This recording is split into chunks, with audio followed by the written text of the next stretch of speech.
Hey guys, Pit Master here. All right, I want to go over one of my favorite hammer blows of all time, the side hammer blow, sometimes called the reverse hook, but I'm going to make it even better. We're going to call this side hammer blow 2.0. Side hammer blow 2.0, okay?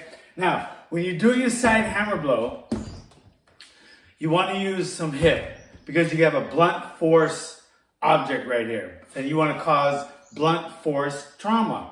So you want to try to hit them in the face area or the head as hard as you can. This is a good striking surface because it doesn't break as easy as knuckles, okay?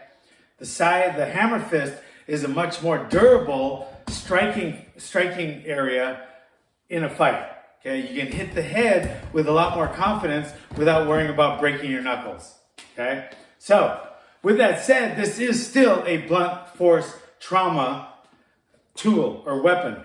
And using the hip gets you a lot more power to do that blunt force trauma.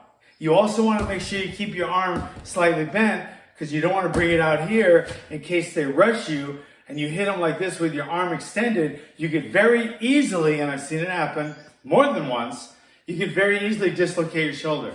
Then you're going to lose the fight and you're not going to go home to your family, okay? So you keep it slightly bent, but you use a lot more hip, okay? The hip for the power, okay? That's one of the main differences with a pointed object, such as a knife or a tactical pen, all right? You don't want to hit it as hard because you're not trying to cause blunt force trauma. You're just trying to cause as much damage as you can in a short period of time.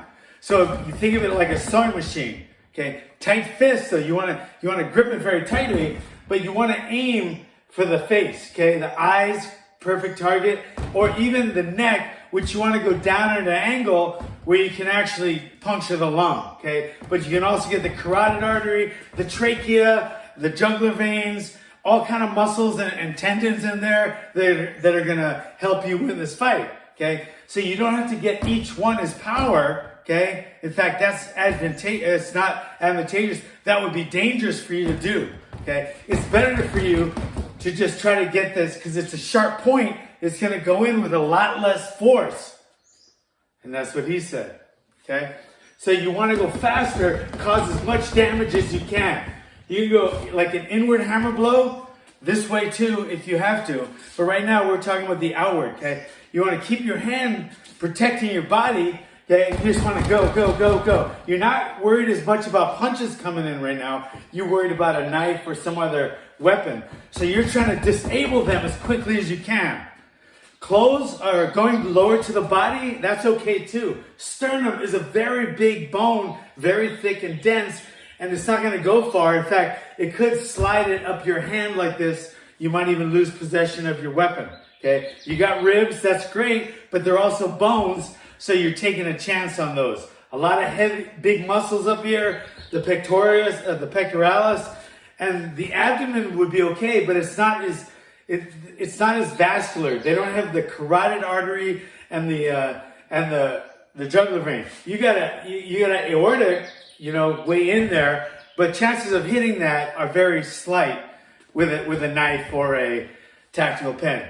Another thing you got to think about is clothing. If they're wearing a thick jacket or even some kind of protection against stabbing or shooting, it's not going to be as effective. Where the face and the neck are much more effective, okay? I feel they're much more effective targets in a street scenario with a tactical pen or a knife, okay? Stabbing's great in the body, but it's going to be faster, and there's skin there. You see it. Right? You get the eyes, the throat, the jugular, the carotid. You got all kind of weapons, all kind of targets that you can attack here. Whereas the body, like I said, it might be winter, they might be wearing a thick coat or maybe even a leather jacket.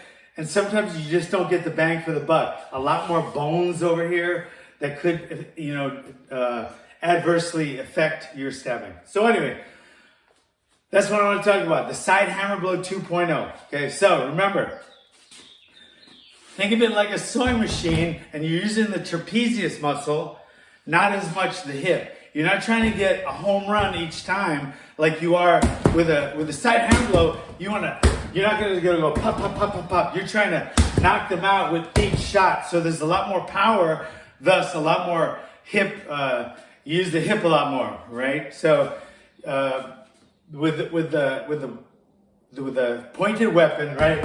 You just want to try to go in. So they got to grab, they have a hold of you or something, keep it in tight, and just start jabbing, trying to go for the eyes, the throat, the jugular, the carotid, whatever. But that is what you're trying to do, and that's the difference. So it's more of a technique, like using the tricep muscle. So you just think of it like you're poking a tattoo or you're a sewing machine, okay? A little more power than that, obviously, but that's my point. You're going pop, pop, pop, pop, pop, pop, pop, pop, pop, pop, pop, as opposed to pop, pop, all right? So that would be the difference, and that is the hammer blow 2.0, all right?